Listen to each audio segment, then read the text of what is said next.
24 hours. The faint rustle of turning pages filled the room as he continued to leaf through the large tome resting on the desk in front of him. It was an old thing, the pages yellowed and chipped with age. The original text was faded and hard to read, especially since someone had gone through and written in the margins of almost every page. The cover was worn, the old leather beginning to crack in several places. The golden trim around the edges had long since lost its glimmer, now simply a faded gray.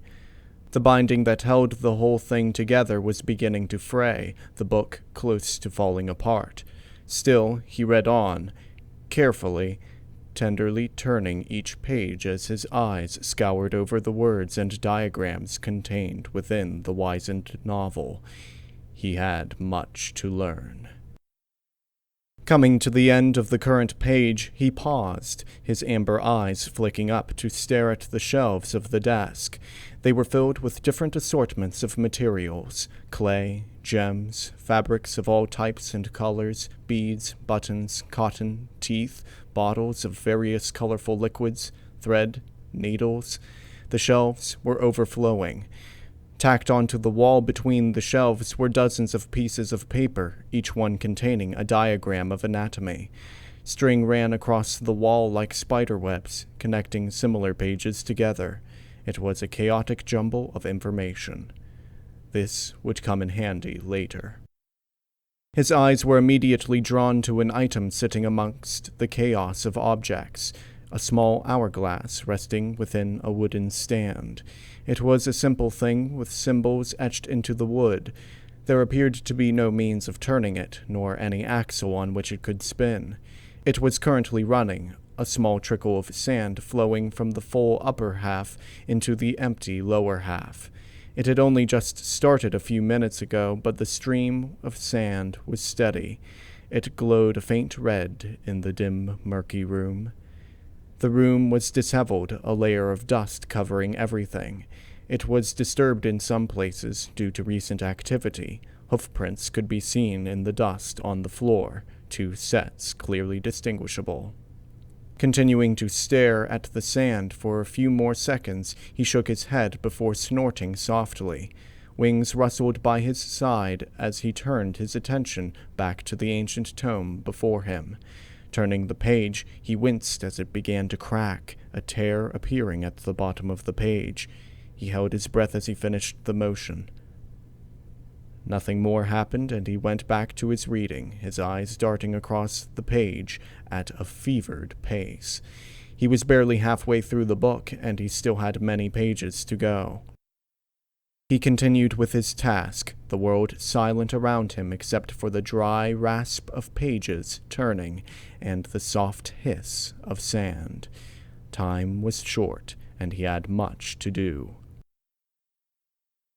21 hours. Dust exploded into the air as the top of the cardboard box was opened. Alarmed, he pulled his head back quickly, but it was too late. He had already gotten a lungful of dust. Coughing, he waved his wing in front of his face to try and clear the air around him. This merely succeeded in stirring the dust up more. Scowling, he was forced to hold his breath and wait for the dust to settle again before continuing his work. Not too long of a wait, however, as time was of the essence. Leaning forward, he peeked carefully into the box, his amber eyes narrowing as he tried to see through the gloom. He pulled the box closer to him, the contents shifting around and clinking together. His horn lit up, casting a dim, golden light around the small storage room, and he pulled one of the objects out of the box. It was a long bone which narrowed to a point at one end. A spiraling recess ran up the length of the bone from base to tip. Bringing the bone up to his face, he studied it closely, turning and spinning it in his magic in order to examine it from all angles. He could sense the faint, latent magic within the bone. The sensation made his own horn itch. Eyeing the bone for a few more seconds, he suddenly scrunched up his face before tossing the bone over his shoulder. It clattered loudly against the floor as it rolled away into the gloom. It had been too short. He needed something longer. Once again, he reached into the box with his magic and pulled out another bone. This one was longer than the first, but it had several chips and cracks along its length. That wouldn't do, so over the shoulder it went, where it joined the first one. He continued to search through the box, tossing more bones over his shoulder as he went. Too long, too short, too fat, too stubby, too damaged, too crooked. None of them seemed to be even close to what he needed.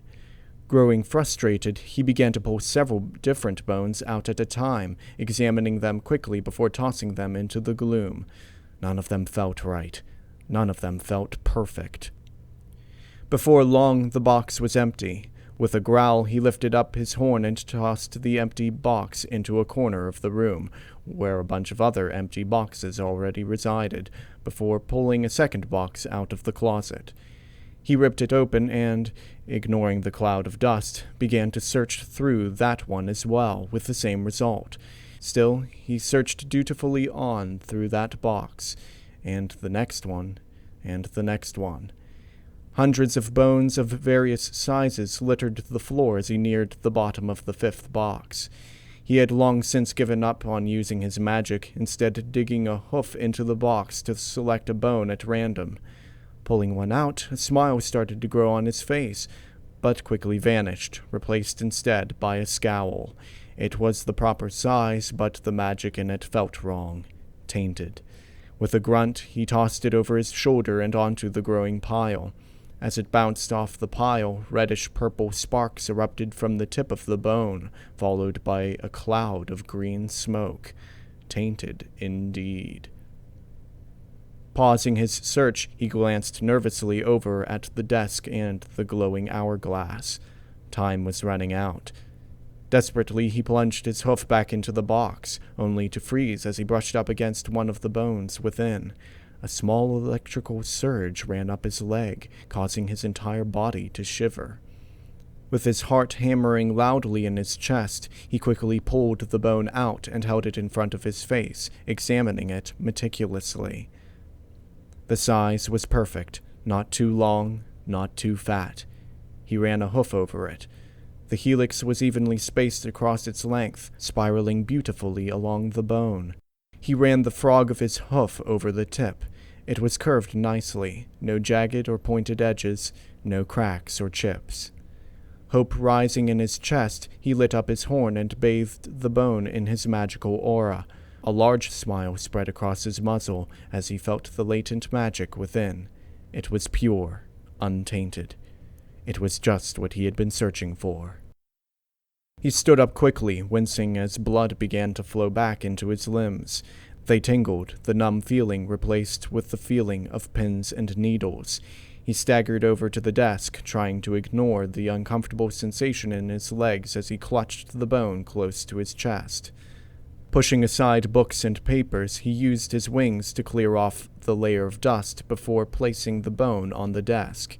It sat there, tinted a faint red in the glow of the hourglass.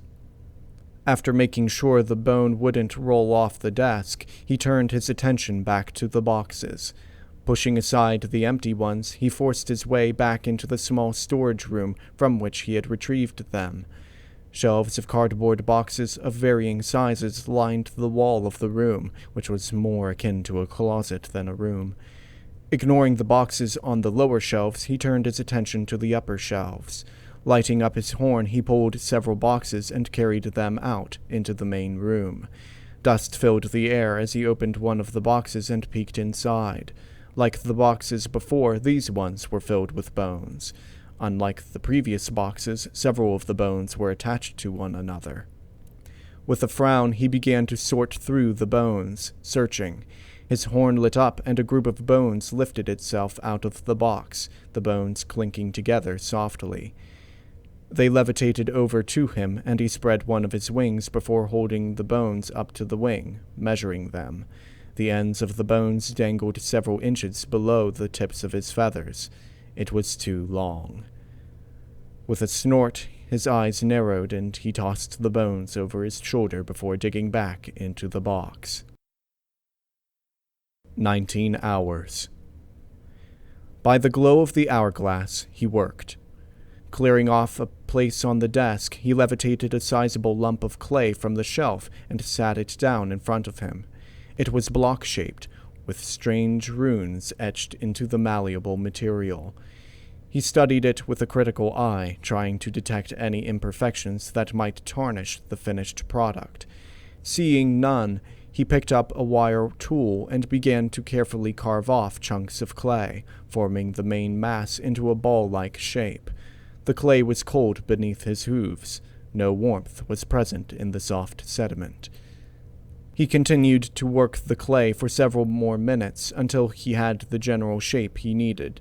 Placing aside the carving tool, he glanced up at the anatomy charts, tacked onto the wall behind the desk, studying them closely.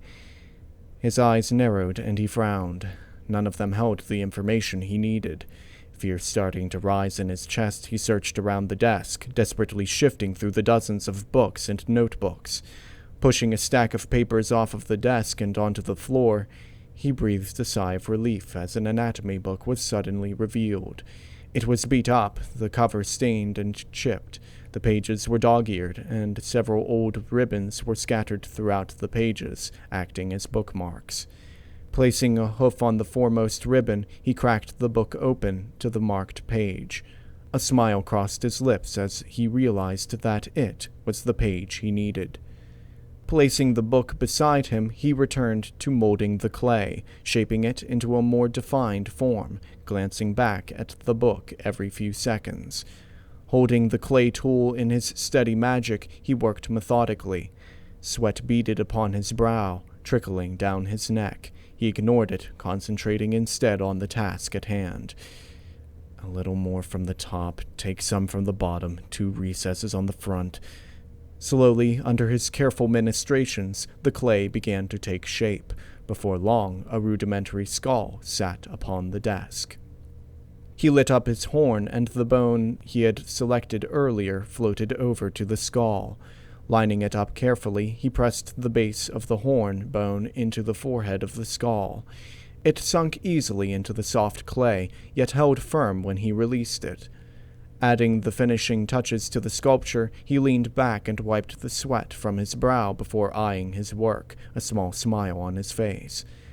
The smile slowly faded, though, replaced by a frown. The sculpture was finished, but it wasn't perfect. The eye sockets were too small and spaced too far apart. The mandible's shape and position were creating a bad case of underbite. The nasal bone was crooked, and the hole was too large. The forehead was too big, causing the horn to jut out farther than it should. Glaring at the clay skull in front of him, he scratched his patchy coat with a hoof. This would never work. With a huff, he leaned forward and began to try to fix the imperfections. Using the tip of his hoof, he tried to carve out the eye holes and make them bigger, but ended up giving the skull a bug-eyed look. In trying to fix the jaw, he ended up smushing the jawbone too much. His glare turning to a silent snarl, he lifted his hoof up and smashed the skull flat, pancaking it completely. The hornbone clattered across the desk, nearly falling off onto the floor before he stopped it. Holding the horn gingerly, he stared down at the destroyed skull with remorse. His temper had gotten the better of him, and it had just cost him time he didn't have. Horn glowing softly, he scooped up the clay and began to pack it together. Slowly, tenderly, he began to mold the clay again. He was more careful this time around, leaning back every few seconds to eye the skull from a distance. He used a nearby caliper to measure out the proper proportions, comparing them to the details written in the book. It took him a little longer than his first attempt, but he eventually finished resculpting the skull. Affixing the horn bone upon the forehead, he leaned back to examine his work. A quick glance at the book confirmed what his eyes were telling him. The skull was finished. He smiled. He eyed the clay skull for a few more seconds before pulling one of the nearby magnifying glass stands closer. Careful to not disturb the skull, he adjusted the view lens until it was positioned in front of the jaw. Lighting up his horn, he pulled one of the containers off of his shelf and placed it beside the sculpture. Through the plastic material, he could see the contents of the container. It was full of dozens of teeth of different types: molars, incisors, stepped molars. Flipping the top open, he began to pick carefully through the teeth, discarding the cracked or chipped ones. The ones that were in the best condition were placed aside for later. It took him 3 containers before he was able to find enough teeth for his skull. Flipping the anatomy book open to the next bookmarked page, he eyed the diagrams of mouths carefully, studying the position of the teeth. Amber eyes narrowing in concentration, he picked up the first tooth in his magic and, looking through the magnifying lens, pushed it carefully into the clay mandible. Then the second tooth, and the third. He worked slowly, making sure that the teeth were positioned at the same height and were straight and even with one another. Brushing his mane out of his eyes, he hunched over the skull, staring intently through the magnifying lens as he continued to place the teeth in their proper locations. He used his magic, not trusting his hoof to be precise enough for the task. Even then, he had to remove some teeth several times to adjust them, using small pieces of leftover clay to fill the holes. One of the molars was too small, and he was forced to sift through the containers again to find a bigger one. Every so often, he would pause, poring over the anatomy book in order to make sure that everything was where it needed to be. He had to get out the caliper again in order to make sure that the gap between the incisors and the molars was the right size. His wings fluttered by his side, his entire body tense. It had to be perfect. He owed her that much.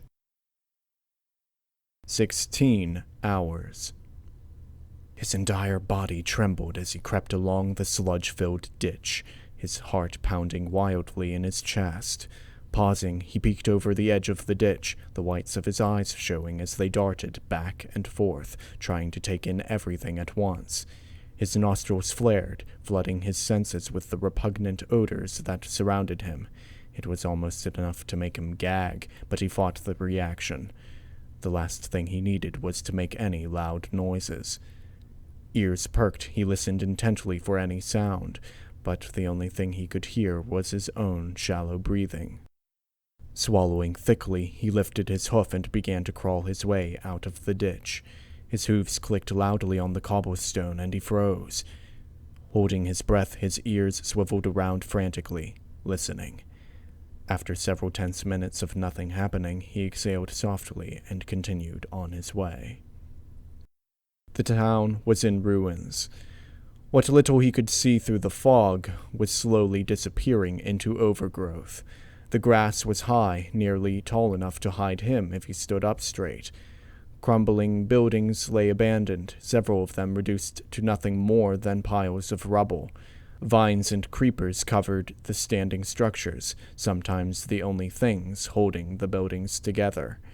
Grass poked out from between the cobblestone of the road, tickling his belly as he crept along. The wilderness was reclaiming what belonged to it. Stepping over a rotten wooden beam, he moved farther into the town, swiveling his head around as he went. His tail was tucked firmly between his legs, wings twitching by his sides. It took every ounce of willpower he had not to unfurl them and fly away in a panic. Keeping low, he picked his way through the town, searching.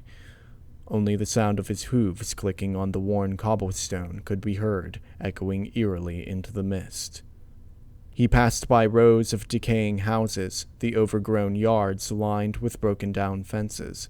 A rustling noise caused him to freeze, his eyes widening. A sudden movement to his left caused him to leap back in fright. However, he relaxed when he saw it was just a leaf skittering across the road.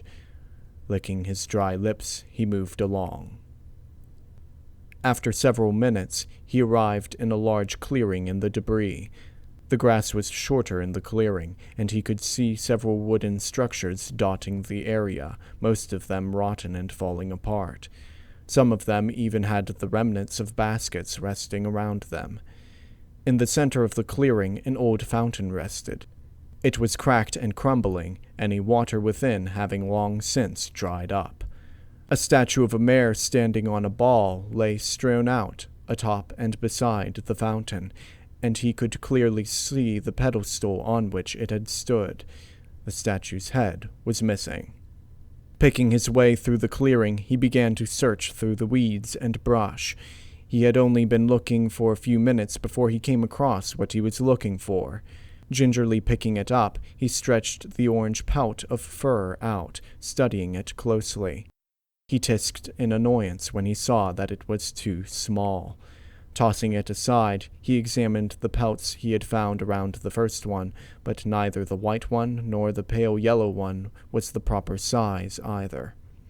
Huffing loudly, he continued his search. There were a dozen more pelts scattered throughout the clearing, each one of differing size and color. There was a mulberry one, a light gray one, a mint green one, several white ones, a pink one, and a dark gray one. Unfortunately for him, however, none of them felt right. Throwing the last pelt, a lovely cyan one, aside, he eyed the surrounding buildings with some trepidation.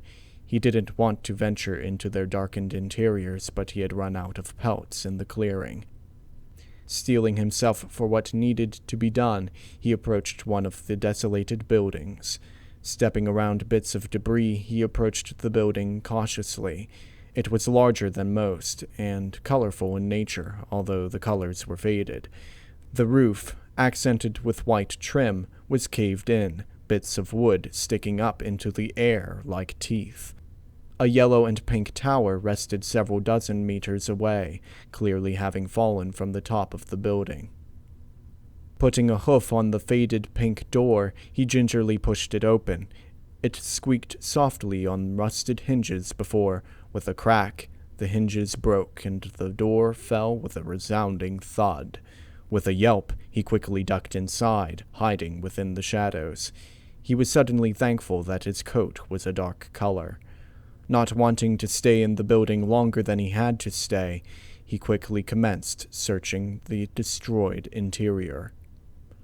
Fog drifted in through the open doorway, sneaking across the floor, a liquid cloud. Broken chairs and tables filled the room, the wood rotten and mossy. There was a smashed counter at the far end of the room, a dark stain around the crushed wood. A yellow coat of fur rested in the middle of the stain, strewn out across the broken countertop. He ignored it, as it was too large for what he needed. Bits of glass from broken cabinets littered the floor, and crunched under hoof as he slipped farther into the building. There was a doorway behind the counter, and he headed toward it, picking his way through the debris. Peeking through the archway, he glanced around the wrecked room. There were 3 pelts among the rubble, a large blue one, a yellow one, and a light brown one resting beside it. Clicking his tongue, he eyed the blue coat closely before shaking his head. He didn't even consider the smaller ones, they were way too little. With a sigh, he withdrew his head. Glancing around the main room, he continued his search. There was another doorway, this one leading to a set of stairs that led downward. At the bottom of the stairs were the smashed remains of a door, an orange pelt mixed in with the wood. An old hat rested alongside the carnage, the leather cracking. The pelt had several large tears in it. It was useless to him. He was just about to leave and search another building when something caught his eye. It was a staircase that he had missed when he had first entered the room. Several steps had been destroyed, and the railing was missing. He trotted over slowly and glanced up at the dark hallway above. Chewing his lip nervously, he slowly climbed the creaky stairs. There were 3 rooms at the top of the stairs. One was completely blocked by the collapsed roof. One led to a bathroom, the door hanging by a single hinge. The third one looked promising, though, and with a gentle bump of his hoof, he pushed it open. The room, like the rest of the house, was horribly disheveled. Vines had crept in the broken window and had completely covered the ceiling, several of them now dangling from a fan. The remains of a bed rested near the doorway, as if someone had been attempting to block the entrance to the room. Ignoring the broken mattress, he stepped over the mass of springs and ventured deeper into the room.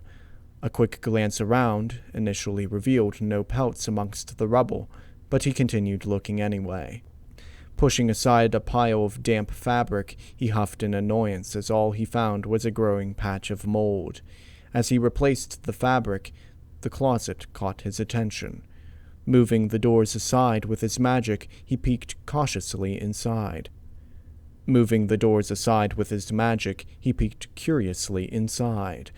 There was a large pile of blankets inside, relatively untouched by the elements. Lighting up his horn, he began to sift through the pile, searching. After a few minutes of looking, he reached the bottom. He blinked in surprise, cocking his head to the side. There was a pink pout at the bottom of the pile of blankets. He stared at it for a few seconds before his ears splayed backward and he huffed softly. It was the right size for what he needed, but it just didn't feel right. It would have to do, though. He couldn't be picky, for he was running out of time. Lighting up his horn, he levitated the pelt out of the pile, only to freeze upon seeing what was beneath it. A smile spread across his lips, and he tossed the pink pelt carelessly over his shoulder before reaching down and pulling the new pelt free from the pile. Holding it up, he held it in the light of his horn. Lifting a trembling hoof, he ran it over the length of the pelt, enjoying the feeling of the velvety fur against his frog. It was a beautiful lavender color, and while patchy in some places, it was in excellent condition. He stared at it for a few more seconds before, with a shake of his head, he returned to his senses.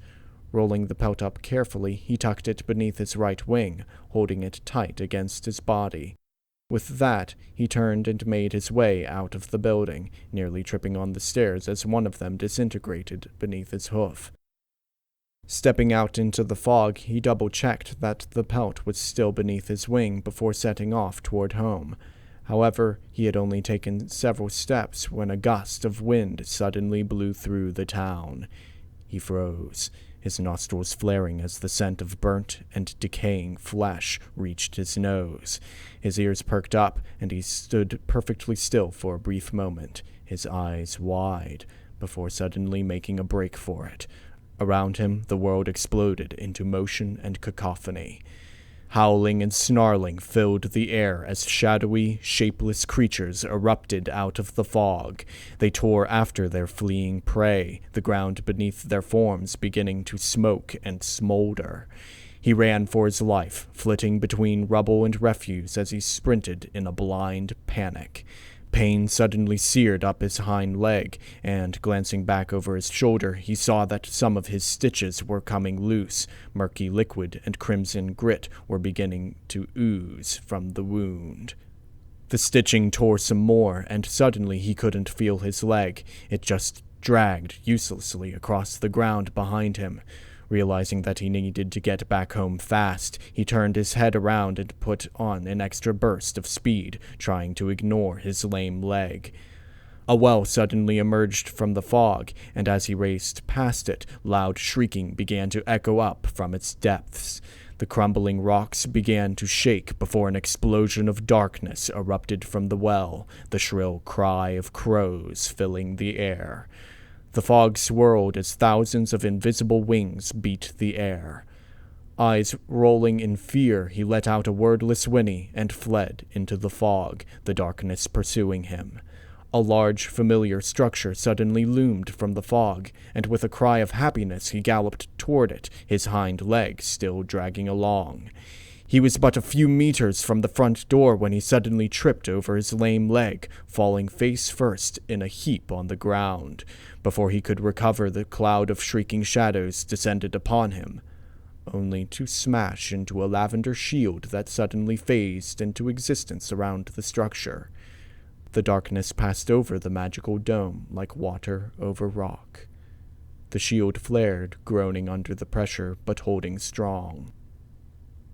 Lying there, breathing heavily, he stared up at the swirling, howling wall of darkness, kept at bay by a thin layer of magic. His heart pounded in his chest, almost painfully so. The smell of burnt fur wafted through the air, several spots on his coat smoldering. His lame leg trembling violently, he struggled to his hooves. The pelt he had just risked his life for was still pressed firmly against his side, protected by his wing. The feeling of its fur against his helped calm him slightly, and he took a deep breath. A sudden shriek from the darkness caused him to jump. Eyeing the swirling sea of shadow nervously, he quickly turned and limped into the structure, making sure to close and lock the door behind him. He had work to do. There was no time to lose. 9 hours. Stamping around the room, he gathered the things that he needed. Levitating them over to the recently cleared desk, he placed them down upon the worn wood. An assortment of objects already littered the desk's surface: the lavender pelt, the hardened clay skull, the skeletal wings, several spools of thread, and a jar of gems. As he continued to limp around the room, he eyed the list held in his magic, making sure that he didn't miss anything. Not looking where he was going, his back leg snagged on a box, and he tripped. Grumbling softly, he pushed himself back up, shooting the box an angry glare before continuing with his search. Shortly after returning home, he had tried to repair his injured leg.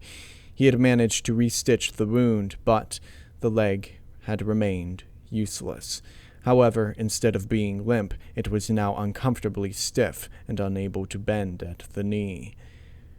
Reaching the end of the list, he let it flutter to the floor before he quickly sidled over to the cluttered desk.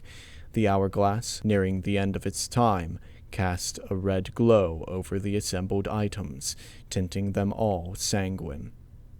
He ran a critical eye over the items before pushing them all aside and unrolling the lavender pelt. Running a hoof over it to smooth it out, he stretched it as far as it could go, spreading it out across the desk. Once that was finished, he levitated over a large box, which he opened and began to pick through.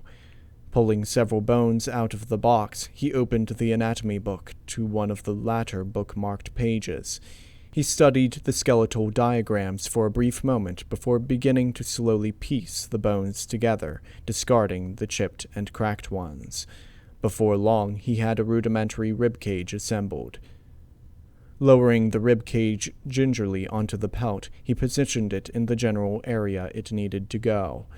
With that, he continued the skeleton's slow assembly, breaking out the caliper again in order to make sure he was putting the vertebrae in the proper order. The whole process was going smoothly until he reached the hips. Pulling over the pelvic bone, he frowned, his brow furrowing.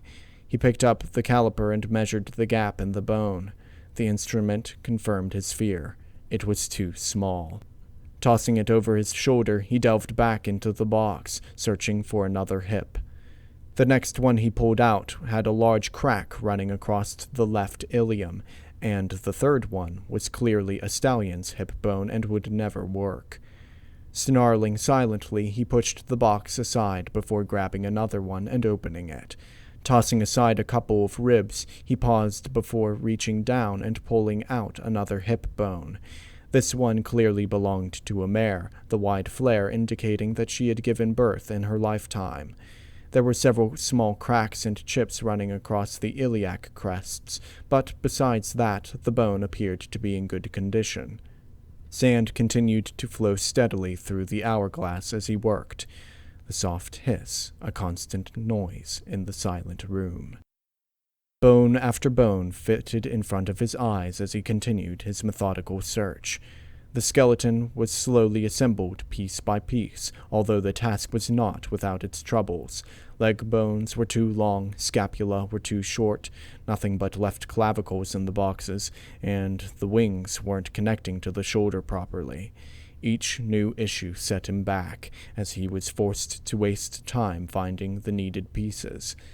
As his amber eyes flicked to the hourglass, sweat began to bead upon his brow as he found his mouth suddenly dry. He took a breath to steady his nerves, trying to ignore the hourglass and to press on. Lifting a bone up to his face to inspect it, he fumbled, the bone clattering to the desk and then to the floor. It rolled several times before suddenly falling through a crack in the floor. Panicking, he pressed his face to the floor, trying to see through the crack. Unfortunately, all he could see was darkness, the bone lost to view. Sitting back on his haunches, he chewed his bottom lip, praying that wasn't a piece he needed. Trepidatiously, he returned to the desk and picked up another bone, making sure to be extra careful with it. A while later, he breathed a sigh of relief as he put the last neck vertebra in place. Levitating the skull over, he connected it to the top of the spine, finishing the skeleton.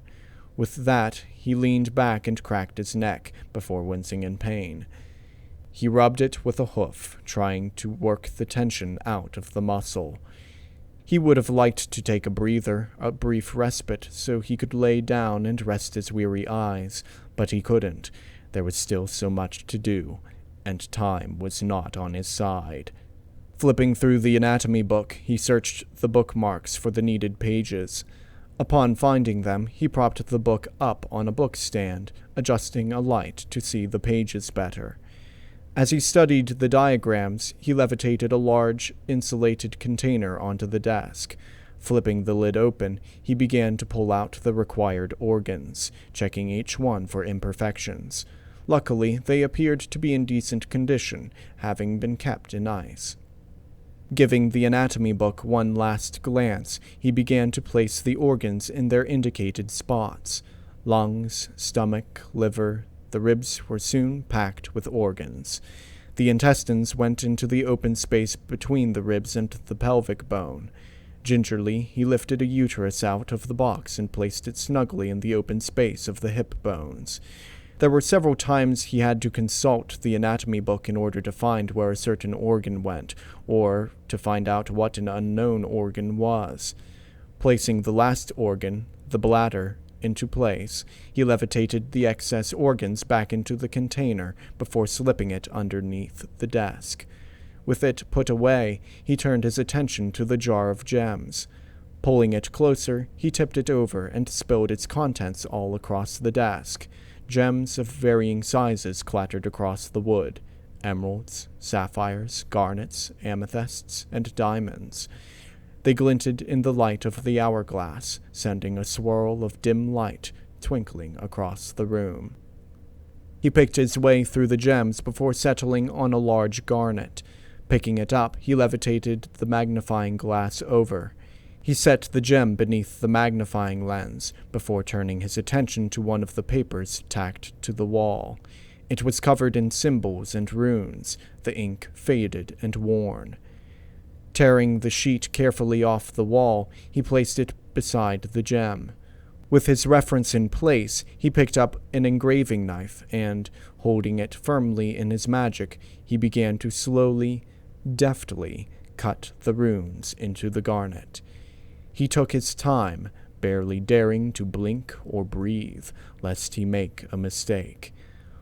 Once he was finished with that rune, he moved on to the next one, rotating the gem to allow for better access. When finished, the runes began to glow softly, emanating a pink light, and the garnet began to pulse and grow warmer. Putting the finishing touches on the garnet, he placed it aside before picking up a medium-sized ruby. It, too, was placed under the magnifying lens, and runes were etched onto its surface. The symbols glowed a bright red and pulsed faintly. When he was finished, he placed the ruby next to the garnet before selecting 2 amethysts of similar size. All other gems were pushed onto the floor. They clattered loudly, causing his ears to press against his head, but he ignored them.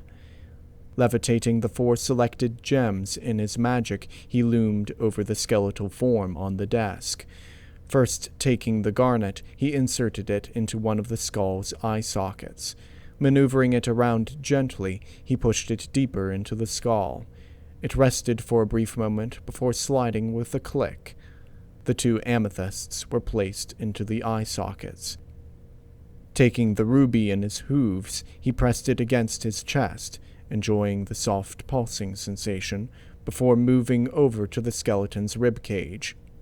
With great care, he pushed the ruby in through the mass of organs, maneuvering it until it was in between the 2 lungs. With a schlunk, he withdrew his hoof, and the organs shifted back into position. Returning the sheet of runes back to the wall, he selected his next tool, a needle, along with several spools of lavender thread. He threaded the needle, having to try several times to get the thread through the needle's eye.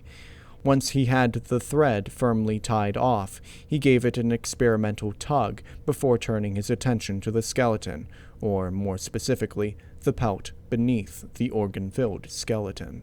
Starting with the hind legs, he wrapped the pelt around the bones.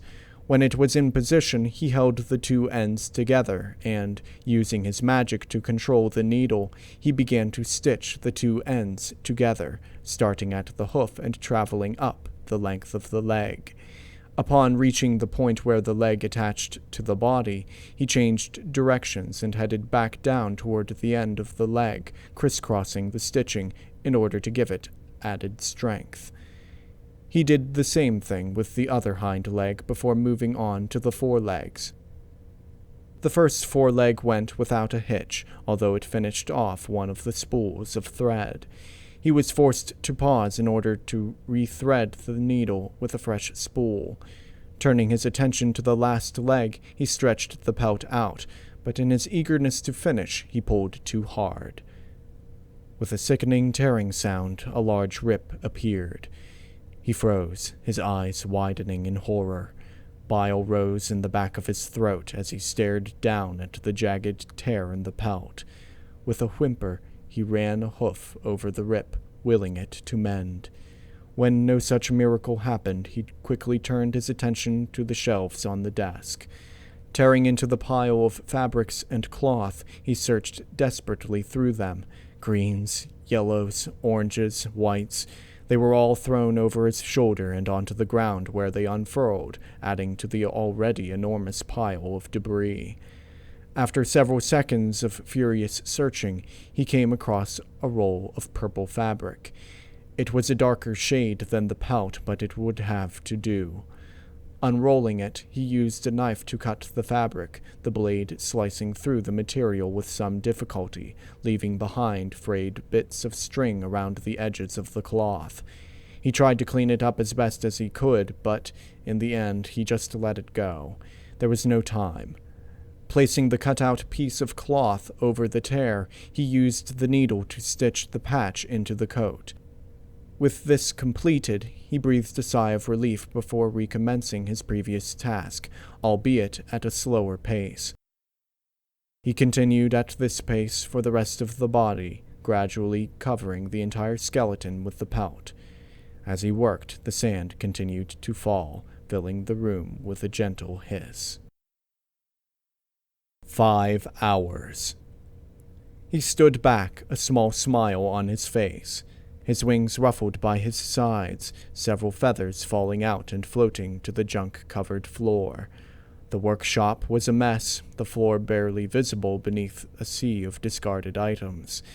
It had taken him a while, as well as several attempts to sew up the face, but at long last he had finished. There, seated on the desk in a slumped-over position, was his finished masterpiece. It was a pony, a mare slightly smaller than he in stature. Her lavender coat was thin in some places, and her right foreleg was held together by a piece of dark violet fabric. Stitches ran across her body and her face. She had a mane of dark purple hair that curled and twisted around her head and neck. Wings hung limply by her sides, one slightly longer than the other, both covered in feathers of various colors. She sat there, motionless, upon the desk with her head slumped forward, eyes closed. The glow of the hourglass showed from behind her head, giving her a hellish halo of blood-red light. Barely able to contain the joy welling up inside of him, he stood there, smiling at her as his tail flicked back and forth. As the minutes slowly rolled by, joy turned to confusion. Stepping forward, he nudged her chest with a hoof. Nothing happened except for her swaying back and forth. He nudged her again, harder this time, but received the same response. Nothing. She just sat there, unresponsive. Placing an ear against her chest, he listened closely, but he didn't pick up any noise. No pulse. Nothing. Brow crinkling with worry, he turned his attention to the dozens of papers tacked onto the wall. Pulling them one by one, he scoured their contents for any clues as to what step he had missed. However, none of the information on the pages held any helpful tips. Trying to fight back the panic growing within his chest, he peeked around the mare. He breathed a sigh of relief upon seeing that the upper half of the hourglass still held a decent amount of sand in it. Sitting back on his haunches, he racked his brain, all the while staring at the lifeless mare. Suddenly, his eyes lit up, and the smile returned. His horn glowed softly, and a golden aura surrounded the mare, lifting her into the air. Taking the utmost care, he maneuvered her until she was draped over his back, her head resting on his shoulder, her cheek pressed against his. After making sure that she was situated and not about to slide off his back, he slowly made his way over to a staircase running up the back wall of the room. Carefully stepping over the piles of debris so as not to jostle his passenger, he began to limp his way up the stairs, using his wings to keep the mare in place. Reaching the top of the stairs, he pushed the door located there open and stepped out into a much larger room. The room was circular, with shelves carved into the wooden surface. Thousands of books filled the shelves, many of them falling apart. A large picture of a sun had been painted on the ceiling, the golden paint chipped and faded. A table in the middle of the room held a large wooden bust of a pony. Dust and cobwebs covered everything, and there appeared to be moss growing around the corners of the ceiling and the floor. Several of the dirty windows were cracked, fog wafting lazily in through the open holes. The muted sound of hooves filled the air as he moved further into the musty room. Glancing back at the mare, he gave his shoulders a little shake, trying to get her to open her eyes. All he succeeded in doing was causing her head to loll back and forth. Frowning, he tried again, adding a bit more bounce to his motion. Again, nothing happened. Tisking softly, he made his way around the room and up a secondary staircase that ascended into the ceiling. This led to a balcony hallway, with several rooms leading off from it. He ignored the first door, which had been boarded up tight. From between the wooden boards, he could just barely make out the shape of a loft with a bed on it through the gloom. An old wicker basket rested at the foot of the bed, a blanket draped over one end. A dark stain had formed around the basket, and there appeared to be a shapeless lump inside. The second room was boarded up as well, although with significantly more wood. Rose-colored runes covered the wood, which was chipped and covered with teeth marks, as if something had tried feverishly to get out. From what little he could see of the room, it was completely destroyed, with pieces of furniture strewn everywhere. There was a large mass collapsed in the center of the room, chains hanging off of it. White feathers were scattered across the floor, several of them poking out from beneath the wooden boards. The third room, the one farthest from the stairs, drew his attention. The door was unbarred, and he pushed it open with his nose. Poking his head inside, he glanced around the bathroom, eyeing it carefully. There was no real damage to the room, a couple of cracks on the wall and one on the toilet. Grime covered the floor, making it slippery. He ignored all this, however, focusing solely on the large tub. Carefully walking over to it, he glanced inside, noting that it was fairly clean. Lighting up his horn, he lifted the mare from his back and placed her gently into the tub, with her head underneath the faucet.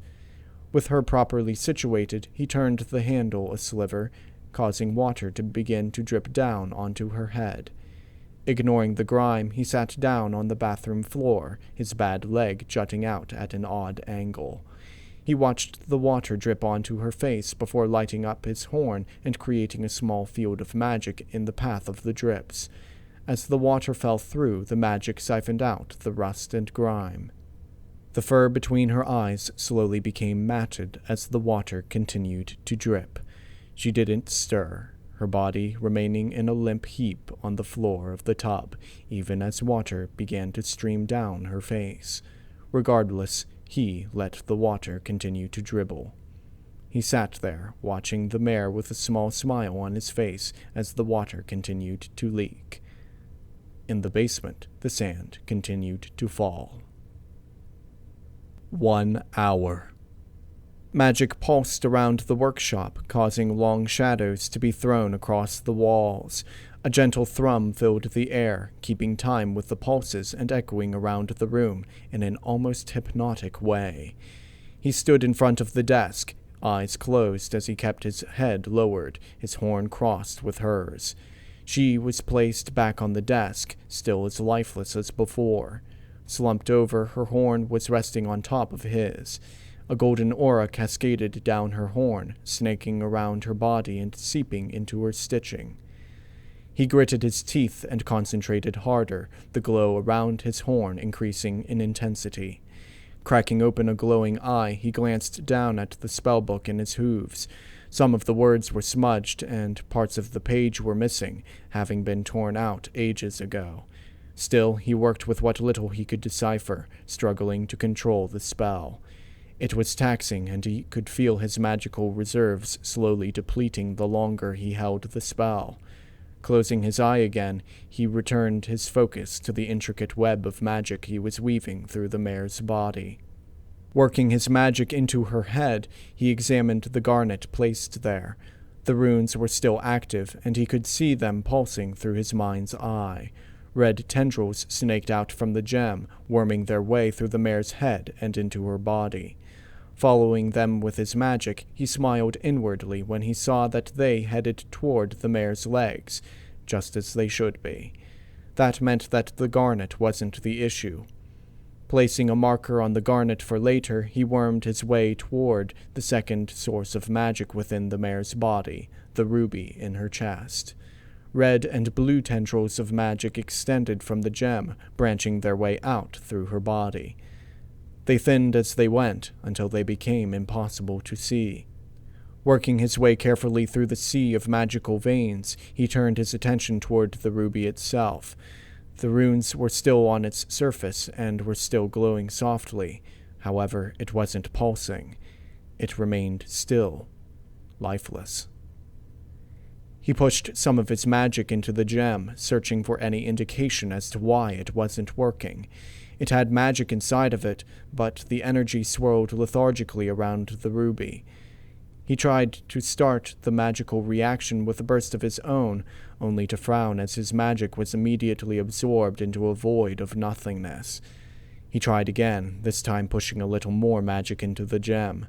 There was the same result. The magic sucked into a void within the matrix of the ruby.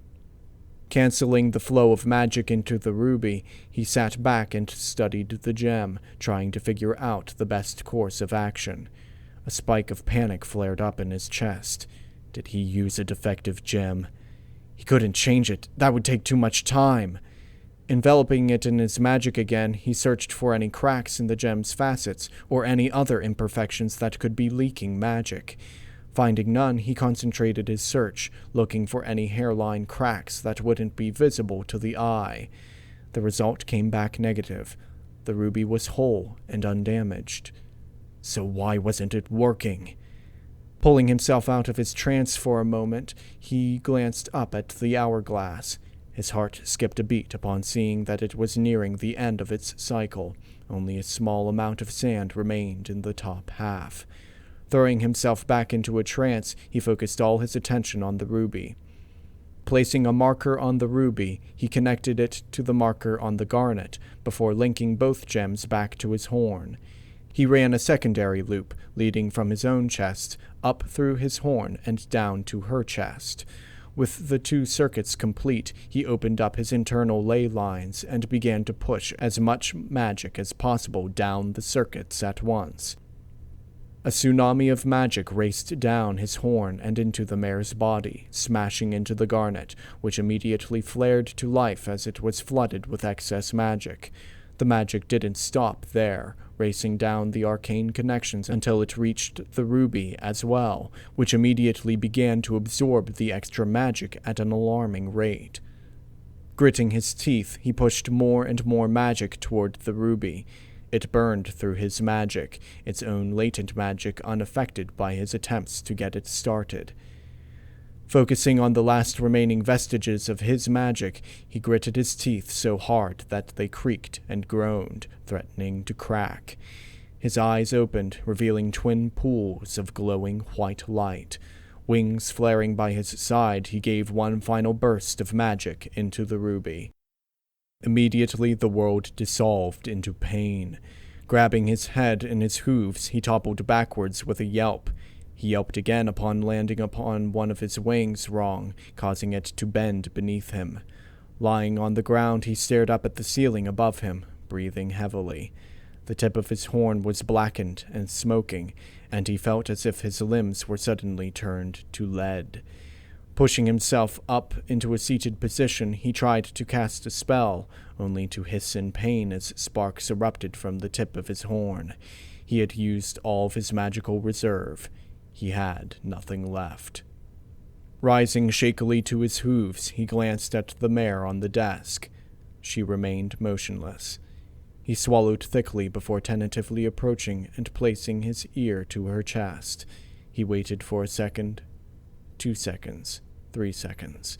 After 10 seconds had passed and no sound had come from her chest, he pulled back, forlorn. Ears lying flat against his head, he blinked back the tears welling up in the corners of his eyes. Leaning forward, he nosed the mare's ear, whimpering softly. She did not respond. 5 minutes. Time was almost up. Propping her body carefully against the wall of the workshop, he sat down beside her, utterly defeated. Across the room, glowing softly on the desk, he could see the last few minutes of sand slowly slipping through the hourglass. With a heavy sigh, he closed his eyes and rested his throbbing head against the wall. His horn was still sparking and smoking slightly, his magic reserves empty. He had nothing more to give, nothing more he could do. He had failed. Slowly, he lifted his foreleg and stared at the burnt fur on it, a souvenir from his expedition into town. The burn wasn't bad, he certainly felt no pain, but the gray fur on his leg had become blackened and charred, with several places burned off completely to reveal the tender flesh beneath. There was a similar burn on his flank, he noticed now that he had a moment to rest.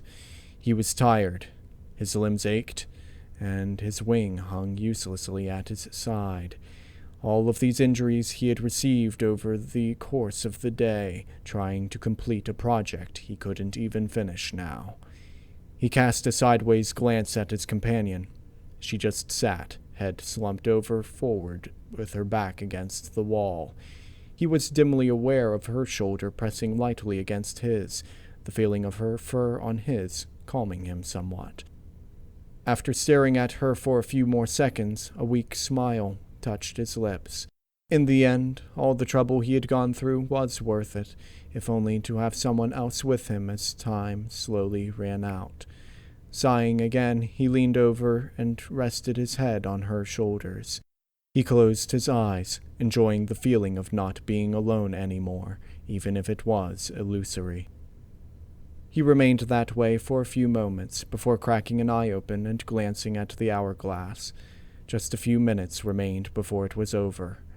Snorting, he pushed himself from the wall and stood up, grunting softly as he struggled to get his bad leg beneath him. He ruffled his one good wing, working the kinks out of it, before stretching. His back cracked several times, and he groaned in discomfort. Several feathers fell from his wings and fluttered to the floor. He turned and, placing a hoof beneath her chin, lifted the mare's head slightly. Her mane fell away from her face, a few loose strands remaining to cover her forehead. He gazed down at her, taking in every detail he could in the dim lighting of the room. He may have made her, but he wanted one last look. Her lavender coat, her horn, her violet mane. He took in everything, trying to cement it in memory. With this complete, he leaned forward and bumped muzzles with her. Her nose was cold, and it caused a small shiver to run down his back. He didn't pull away, though. Doggedly, he remained that way for several seconds, his nose simply pressed against hers, nostrils flaring as he breathed softly. The connection was broken, and he leaned his head back. The mare remained motionless. The sand continued to flow. With a dejected sigh, he took several steps backward and was about to turn around when a faint movement caught his attention. Ears perking slightly, he glanced back at the mare and cocked his head to the side. He remained as still as before, but he waited with bated breath, watching for any signs of life. Several more seconds passed where nothing happened, before his eyes widened in surprise as the mare's right ear flapped weakly against her head. There was a brief pause before it flicked again, followed by a twitch of the tail. The ear twitched for a third time before her chest suddenly rose as she took a deep, shuddering breath. Her head jerked to the side as she took another breath. Then, with a small gasp, her eyes fluttered open. He could only stand there, a look of joy slowly spreading across his face as she blinked twice and then glanced around the room before her eyes came to rest on him. They were violet in color, one of them slightly bigger than the other.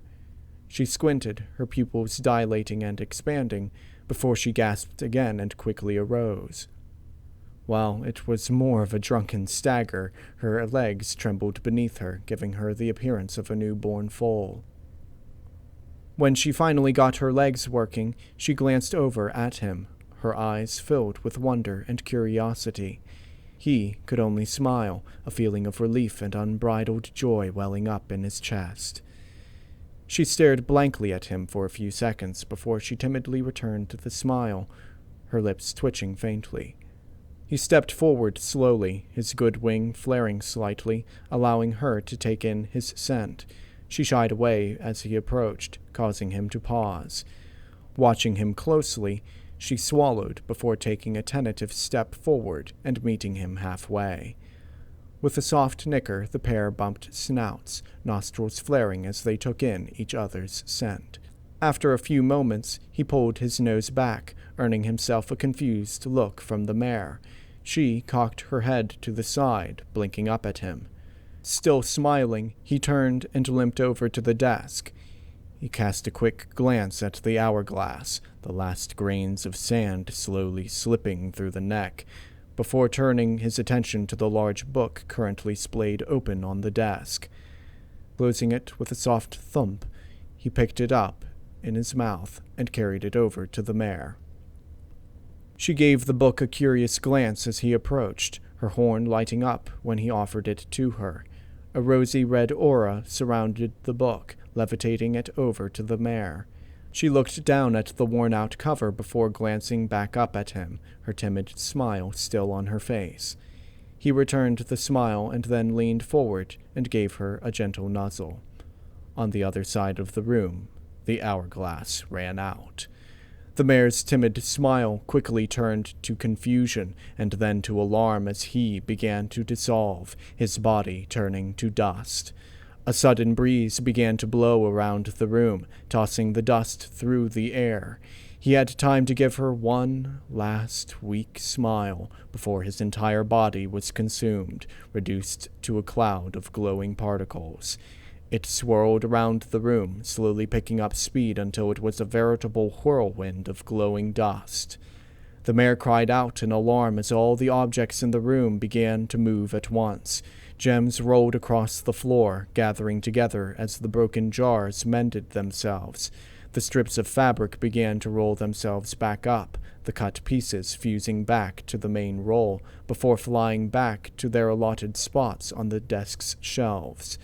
Bones flew into their corresponding boxes, feathers fluttered around the room, and teeth clattered together as they sorted themselves back into their respective containers. Threads spooled themselves, the needles sliding back into the nearby pincushion.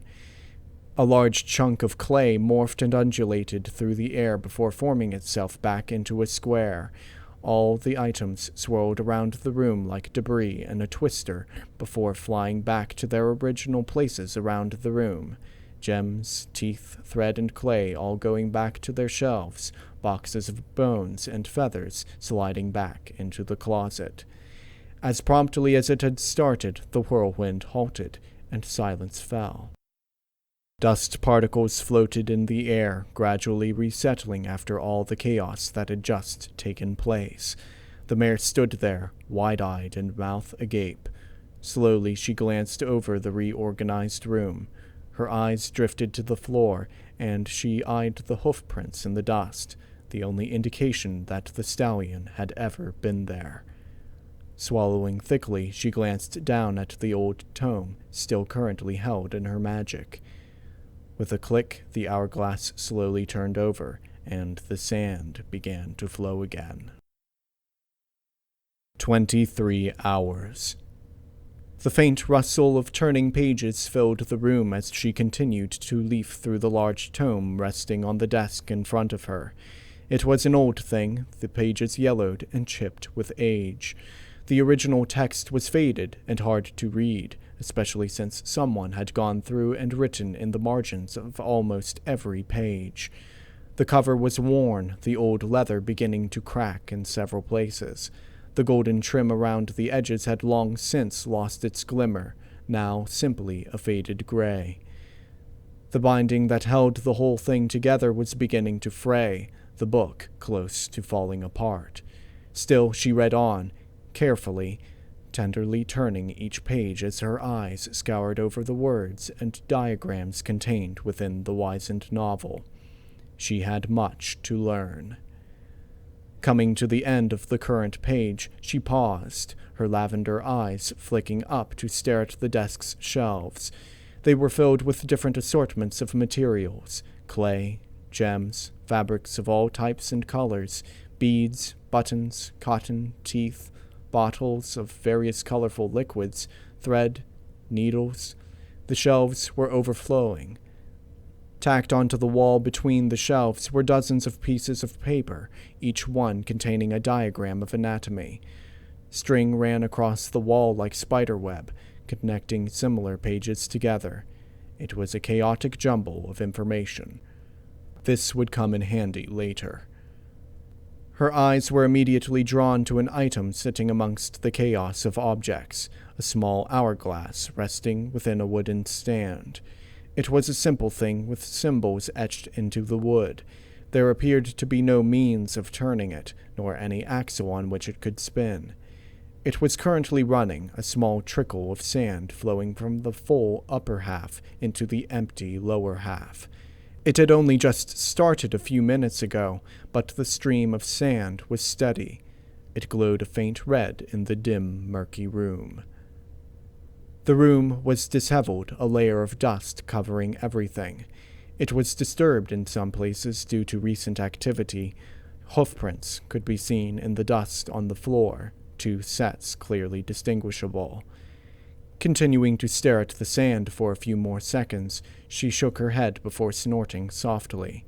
Wings rustled by her sides as she turned her attention back to the ancient tome before her.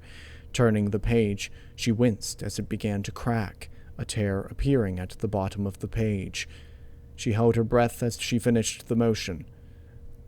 Nothing more happened, and she went back to her reading, her eyes darting across the page at a fevered pace. She was barely halfway through the book, and she still had many pages to go.